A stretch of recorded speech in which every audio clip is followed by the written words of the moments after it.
देवी पुत्र नरसिंह देव की वीरता से बहुत प्रसन्न हुई और पुत्र के सामने अपने मन की इच्छा प्रकट की।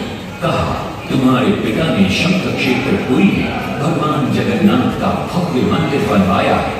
मैं चाहती हूँ कि तुम पद्म क्षेत्र कोणार्क में उससे भी भव्य और विशाल सूर्य मंदिर बनवाओ। किंतु नरसिंह देव माता से प्रति प्रश्न करते, सूर्य मंदिर ही क्यों, और वो भी कोणार्क में? तब राजमाता कस्तूरी देवी बतलाती है, द्वापर युग में भगवान श्री कृष्ण के पुत्र सांब बड़े ही सुंदर और सुकुमार थे। वो नारद मुनि को चिढ़ाया करते थे। एक दिन नारद मुनि ने सांब को सबक सिखाने की योजना बनाई और उन्होंने सुंदरता की प्रशंसा कर उन्हें गोपियों के साथ जल क्रीड़ा कर रहा है। श्री कृष्ण इस बात से बहुत क्रोधित हो जाते हैं और वे सांब को श्राप दे देते हैं, जिस सुंदरता का तुम्हें अभिमान है वो तत्क्षण नष्ट हो जाए। सांब को कोढ़ हो जाता है। जब सांब राजमहल लौटते हैं और मां जामदेवी को ये पता चलता है कि पिता श्री कृष्ण के श्राप की वजह से सांब की ये अवस्था हुई, तो सारी रानियां क्रोधित हो जाती है। नारद जी को बुलाया जाता है। वे रोग मुक्ति का उपाय बतलाते हैं। वे कहते हैं, सूर्य की पहली किरण ऊढ़ देश के एक कोण पर पड़ती है जिसका नाम कोणार्क है। सांब को वहीं जाकर सूर्य की आराधना करनी होगी।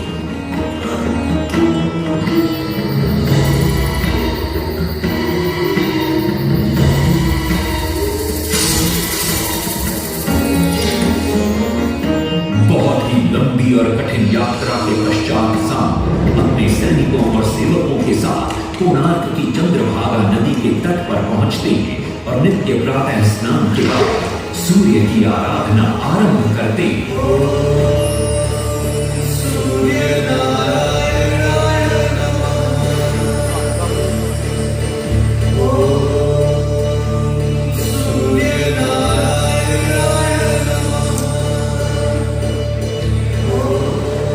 जल त्याग कर 12 साल की कठिन तपस्या के बाद सूर्य देव प्रसन्न होकर प्रकट होते और सांब को रोग मुक्त होने का वरदान देते।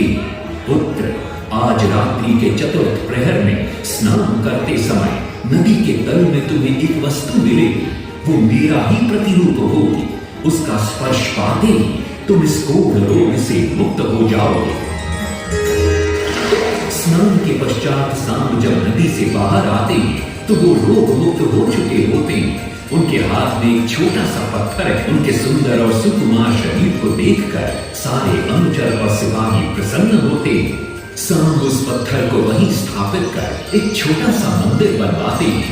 लेकिन जब उन्हें ज्ञात होता है कि सूर्य पूजा का विधि विधान यहाँ किसी को पता नहीं है तो वे चिंतित हो जाते हैं। वे ध्यान में बैठते हैं। सूर्य देव पुनः प्रकट होते हैं और सांब के पूछने पर बतलाते हैं कि दूर पश्चिम में साक्य देश के मागा ब्राह्मण पूजा की विधि विधान जानते हैं। सांब साक्य देश की ओर निकल पड़ते हैं जो आज का ईरान है। महीनों की लंबी यात्रा के बाद सांब 18 मागा ब्राह्मण परिवारों को साथ लेकर कोणार्क लौटते हैं और सूर्य मंदिर में पूजा शुरू हो जाती है। राजमाता कस्तूरी देवी नरसिंह देव को बतलाती है कि विवाह के कई वर्षों बाद तक जब हम निसंतान थे, मैंने भी उस सूर्य मंदिर में पूजा अर्चना की और तुम पुत्र रूप में मुझे प्राप्त हुए। माता की बात सुनकर नरसिंह देव मां को कोणार्क में संसार का सबसे भव्य और विशाल मंदिर बनाने का वचन देते। सदाशिव सामंतराय महापात्र, जो शिवई सामंतरा के नाम से लोकप्रिय थे, वे अपने सहयोगी बीसू महाराणा के साथ मंदिर का प्रतिरूप बनाते हैं और नरसिंह देव के समक्ष प्रस्तुत करते हैं। नरसिंह देव मंदिर का प्रतिरूप देखकर अभिभूत हो जाते हैं और शीघ्र मंदिर निर्माण कार्य आरंभ करने का आदेश देते हैं। दूर दूर से बड़े बड़े पत्थर लाए गए, जितने पत्थर डाले गए सारे टूट गए। हाथ में तो ताला उसमें डाले गए, नहीं कटा ताला, सारे टूट गए। सिर्फ साल तेरा हुए परेशान, किस विधि मंदिर बने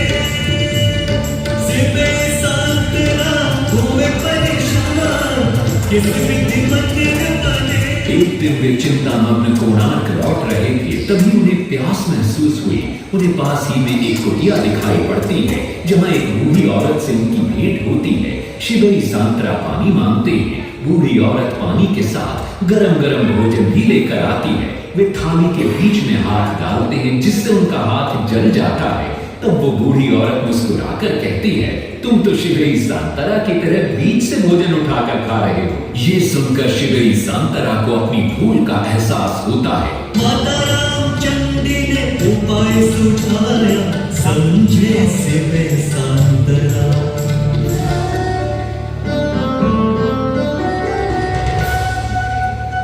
तत्पश्चात वो किनारे से पत्थर डलवाना शुरू करते हैं और मंदिर निर्माण का कार्य तेजी से आगे बढ़ने लगता है। 1200 शिल्पियों ने 12 वर्ष में मंदिर बनाया। घोड़े साथ सजा कर रथ में समय का चक्र बताया।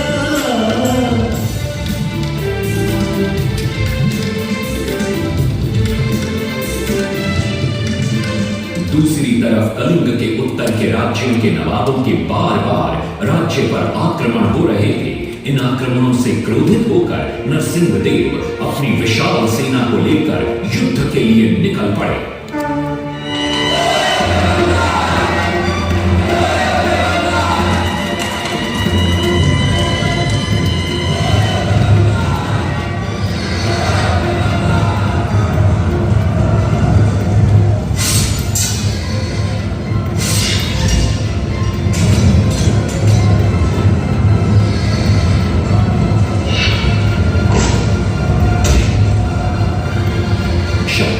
गौड़ के नवाबों को भी युद्ध में परास्त कर दिया और उनसे प्राप्त सारा धन अपने कब्जे में लेकर सूर्य मंदिर के निर्माण कार्य में लगा दिया। 1200 कारीगरों के अथक प्रयास से 12 साल बाद विशाल और भव्य सूर्य मंदिर बनकर तैयार हुआ। उस समय के लोगों में वास्तुशास्त्र, ज्योतिष शास्त्र और खगोल शास्त्र का जो ज्ञान था, उसे देखकर आज के बड़े बड़े वैज्ञानिक भी आश्चर्यचकित रह जाते हैं। कई प्रयासों के बाद भी मंदिर के गुंबद पर कलश स्थापित नहीं हो पा रहा था। क्रोधित नरसिंह देव ने आदेश दिया कि कल प्रातः काल तक यदि कलश स्थापित नहीं हुआ तो सबके सर धड़ से अलग कर दिए जाएंगे। सभी शिल्पकार घोर चिंता में डूब जाते हैं।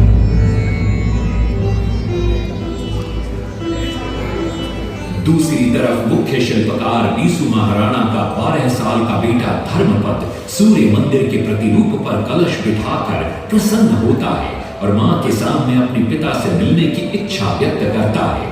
मां अपने बागीचे के बेर पोटली में बांध कर देती है और कहती है, अपने कुत्ते बलिया को साथ लेकर कोणार्क जाओ। बलिया अपने मालिक को पहचान लेता है और बीसू महाराणा से लिपट जाता है। धर्मपद अपने पिता को प्रणाम करता है और अपना परिचय देता है।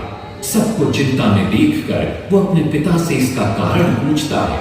कारण जानकर धर्मपद कहता है, अगर आप आज्ञा दें तो मैं मंदिर के गुंबद पर कलश स्थापित कर सकता हूं। शिवई सांतरा धर्मपद को अनुमति दे देते हैं।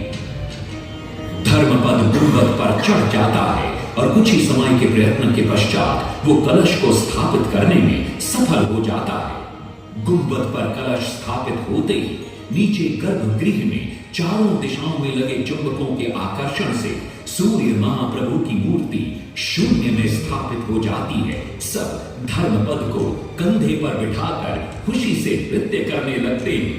तभी कुछ कारीगर इसका विरोध करते हुए कहते हैं, अगर सुबह राजा को यह पता लग गया कि इस बच्चे ने कलश को स्थापित किया है तो किसी का बचना संभव नहीं है, इसलिए धर्मपद को मरना होगा। इस बात से शिवई सांतरा बड़े क्रोधित हो जाते हैं। भीषण वाद विवाद छिड़ जाता है। ये सब देखकर धर्मपद गहरी चिंता में पड़ जाता है और वो सोचता है कि यदि मेरे जीवित रहने से इन सब का सर काट दिया जाएगा तो इससे अच्छा है कि मैं आत्म बलिदान कर दूं ताकि सबके प्राण बच जाएं। और उसी पल धर्मपद नवनिर्मित सूर्य मंदिर के शिखर पर चढ़ जाता है। इस महाराणा के सुपुत्र निर्वाण कलश बिठा के त्याग दिए निज प्राण शिल्पियों का मान बढ़ाया। वास्तु शास्त्र के अनुसार बना सूर्य मंदिर।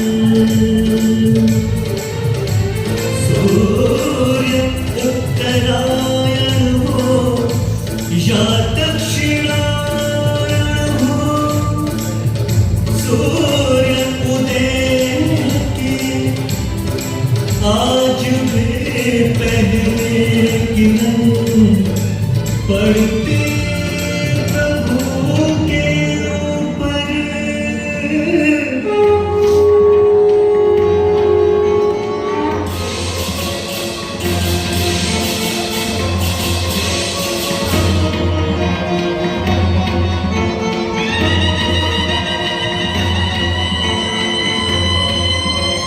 तभी वहां नरसिंह देव भी आ पहुंचते हैं।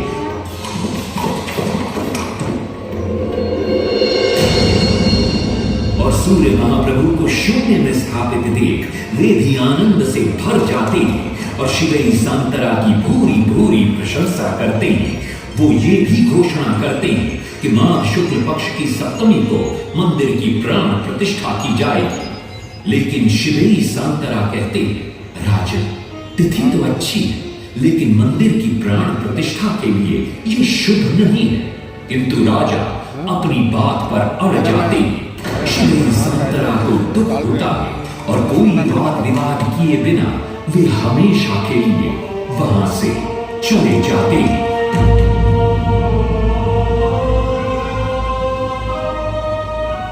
पूर्व निर्धारित तिथि पर मंदिर की प्राण प्रतिष्ठा संपन्न होती है।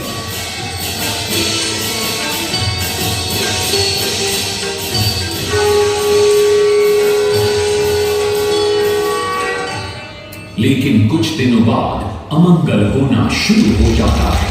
सबसे पहले विराट सिंह की मूर्ति नीचे आ गिरती है। तत्पश्चात मंदिर की शिलाओं का गिरना भी शुरू हो जाता है। नरसिंह देव को अब समझ में आता है कि शिवई सांतरा का कहना सही था, लेकिन देर हो चुकी थी। बहुत साल बाद मंदिर के आसपास जंगल उगाए और ये मंदिर घने जंगलों के बीच छुप गया। जब अंग्रेजों ने जंगल के बीच इस मंदिर को देखा तो उन्होंने इसका पुनरुद्धार किया। आज आप उसी विशाल मंदिर के भग्नावशेष देख रहे हैं। ये है इस प्रसिद्ध मंदिर की कथा। अब इस कथा में कितनी सत्यता है और कितनी कल्पना है ये तो किसी को नहीं मालूम, लेकिन ओडिशा की जनश्रुतियों में यही कथा विद्यमान है।